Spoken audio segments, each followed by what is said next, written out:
இன்றைக்கி எனக்கு அண்ணாமலை ஸ்கேன் எடுக்கிறதுக்காக கிளம்பிட்டோம். அங்கே போயிட்டு வெயிட் பண்ணிட்டு ஸ்கேன் எடுத்துட்டோம். ஆனால் வந்து ஸ்கேனில் ஒரு ப்ராப்ளம் சொல்லிட்டாங்க.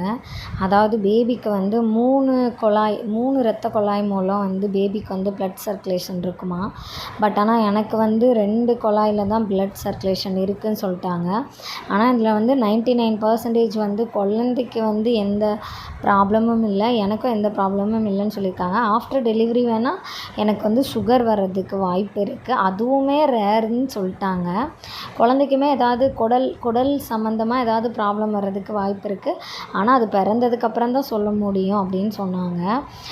ஆனால் டாக்டர் என்ன சொன்னாங்கன்னா, அவங்க சர்வீஸில் இந்த மாதிரி நிறைய கேசஸ் பார்த்துருக்காங்களாம், எந்த ப்ராப்ளமும் வந்தது இல்லை, யாருக்குமே பேபிக்கும் சரி மதருக்கும் சரி எந்த ப்ராப்ளமும் வந்ததில்லைன்னு சொல்லி எனக்கு தைரியம் சொல்லி அனுப்பியிருக்காங்க. நானும் ஹாப்பியாக வந்துட்டேன்.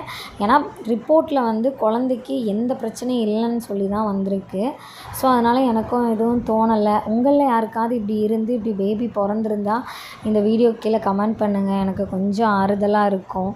யாருக்காவது இப்படி உங்கள் சொந்தக்காரங்க யாருக்காவது இருந்தாலுமே கமெண்ட் அண்ட் லைக் பண்ணுங்கள், அப்போ எனக்கு கொஞ்சம் மன நிம்மதியாக இருக்கும்.